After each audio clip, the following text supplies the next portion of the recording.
The Joker doesn't have any superpowers. He is just a mortal human like the rest of us.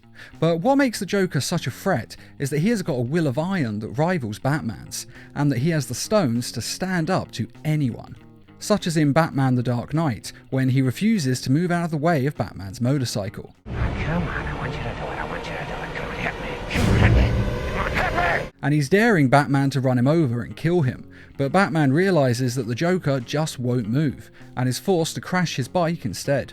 And it's moments like this that define the Joker, moments where he shows us just what he is capable of, and why he is such a fantastic villain. And so this list is going to count down the Joker's 5 most badass moments. Number 5. Kill me. As I said, the Joker dares Batman to run him over in the Dark Knight film, and daring Batman to kill him is something he does quite often.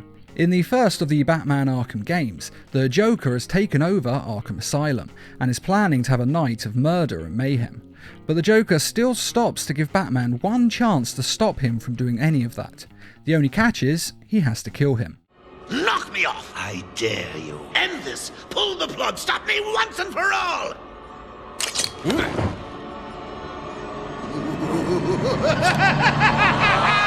Now of course, the Joker knows that Batman won't do it, as it goes against his one rule of not killing. But even still, he gave him the chance, and if Batman had thrown a batarang, then the Joker wouldn't have moved.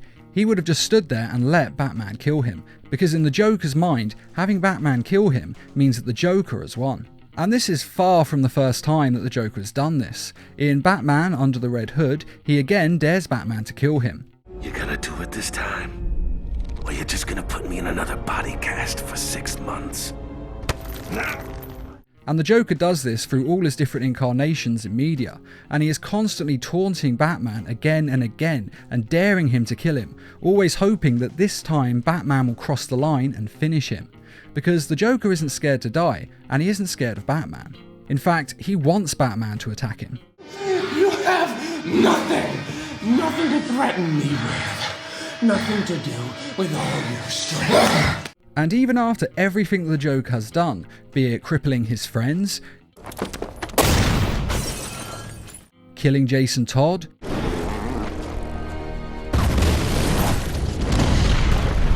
or torturing Tim Drake, even after all that, Batman still won't kill him. You had the guts for that kind of fun. You would have done it years ago. I, on the other hand... And this is one of the things that makes the Joker such an entertaining villain, as he keeps pushing Batman further and further, and he knows in his heart that if he pushes Batman enough, eventually he will break. Although in retrospect, the Joker probably should have stuck with taunting Batman, rather than daring Superman to kill him.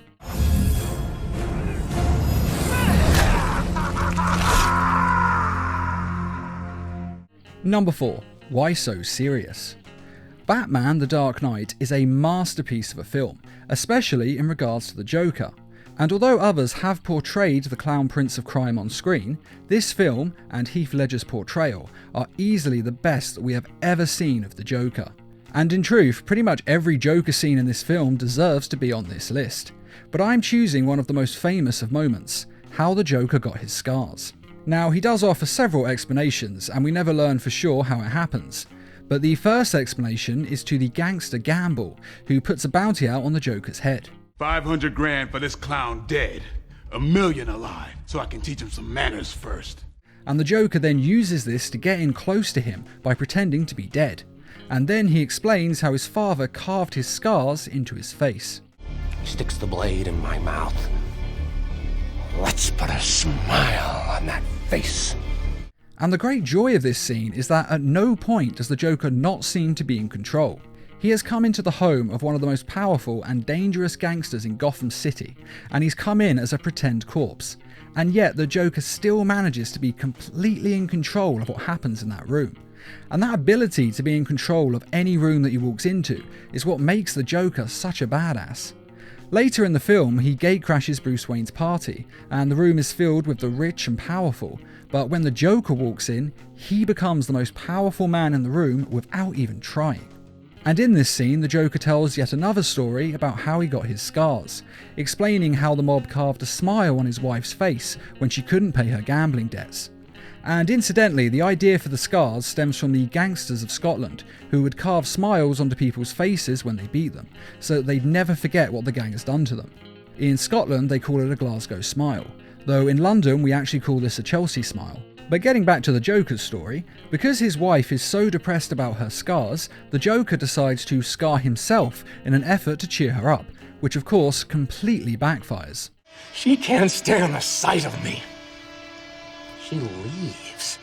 And it's left up to the viewer to decide which of these two scar origin stories is best, but it goes without saying that the Joker's iconic Why so serious?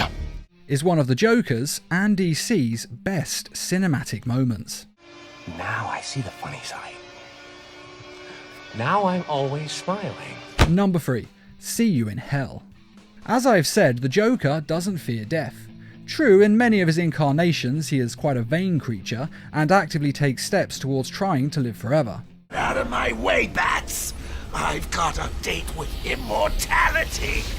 But generally speaking, the Joker is actually quite alone and quite depressed. Your laughter reverberates off the walls of your own emptiness. And the only thing that cheers him up is his little feud that he has with Batman. But in truth, the Joker kind of wants to die. The only catch is, he wants Batman to be the one to kill him. And in Batman, The Dark Knight Returns Part 2, the Joker comes pretty darn close to this.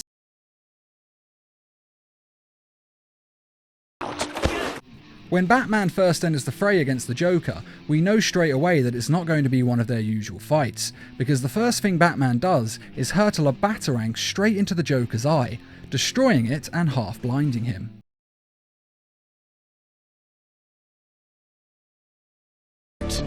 And after this, Batman chases the Joker through the Tunnel of Love, which oddly enough seems a perfect setting for their final fight. And the Joker is running through, gunning down civilians till he runs out of bullets, and then he and Batman fight hand to hand, and the fight ends with the Joker repeatedly stabbing Batman in the chest, leaving Batman with only one recourse: he has to break the Joker's neck. Now the Joker doesn't actually die from this, but he is paralysed from the neck down, and the Joker could not be happier. He has finally, after all these years of fighting him, got Batman to lose control and try to kill him. And there is only one way that this could be better for the Joker: if he takes away the satisfaction the Batman gets knowing that he is the one to stop him. And that's exactly what he does. You see, Batman has two choices here.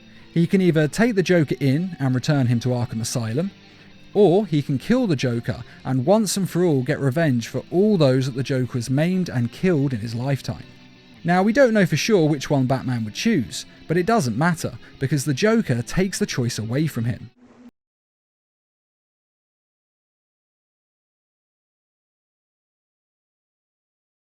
Now, the Joker does this because he knows that Batman will be the one who is blamed by the world, because everyone will think that Batman killed the Joker, and after that happens, the world will turn against Batman.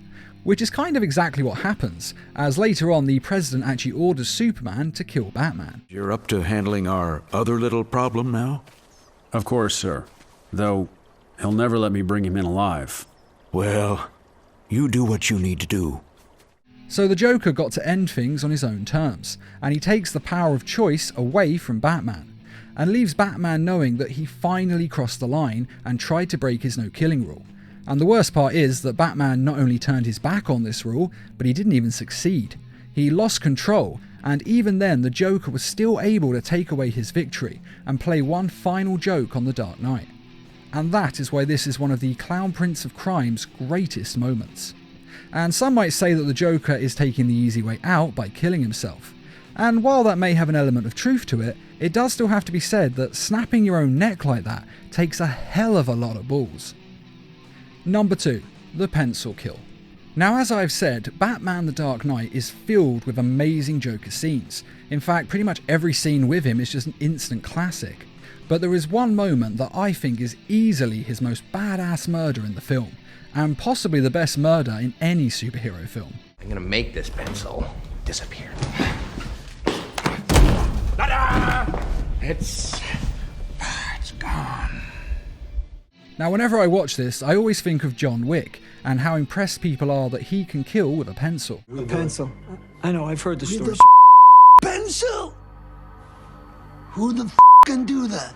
But the Joker did it before John Wick and showed that he can kill a man with just an ordinary pencil as well.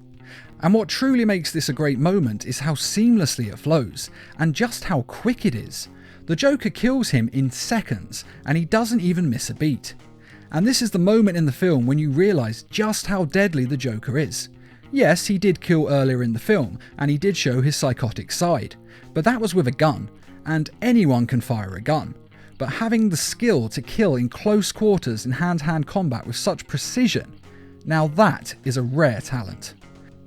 And after this scene, we now see the Joker as a much greater threat, and it makes it believable that a man who is this skilled could actually stand a chance against the Dark Knight. And it also deserves a mention that when John Wick does kill with a pencil in his films, he struggles much more than the Joker did, and it's done with far less finesse, though it does still look pretty cool. Number 1. Under the Red Hood. Now, I love the film Batman Under the Red Hood, and it has a whole host of moments that are nothing short of perfection, such as the fight between Jason Todd and Batman. This is just so perfect, I honestly don't think it could have been made better. But the Joker is the one who steals the show, and like most of the films featuring the Joker, he has plenty of badass moments. Such as when Jason Todd sets off a bomb that will kill him, the Joker, and Batman. And then the Joker jumps Batman to stop him from being able to disarm the bomb so that they can all die together. I'm the only one who's gonna get what he wants tonight!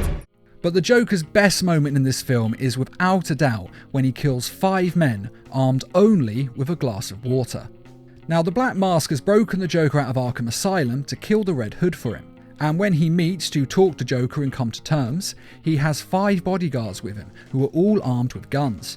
But when they give the Joker a glass of water, they see what a real fighter can do.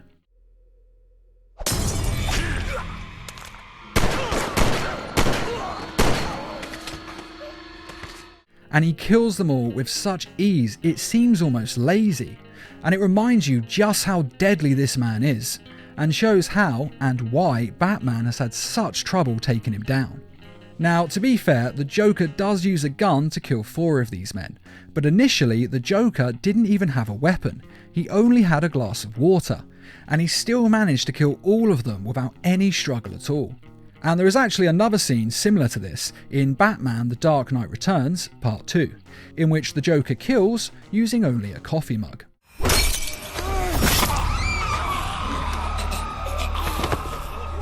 Proving that whether a cup is glass or ceramic, the Joker can kill with either. So basically, don't ever give the Joker a cup. And just like the Joker killing with a pencil, these scenes show us that the Joker doesn't need to have a deadly weapon to kill you, because the Joker is a deadly weapon. And that is the Joker's 5 most badass moments. Do you agree with this list? Or are there any other moments that you think should have been included? Be sure to let us know in the comments. And I'd just like to say a quick thank you to those who made this video possible by donating to the Needlemass Productions page on Patreon. And as always, thanks for watching, and feel free to subscribe, share, like, and comment.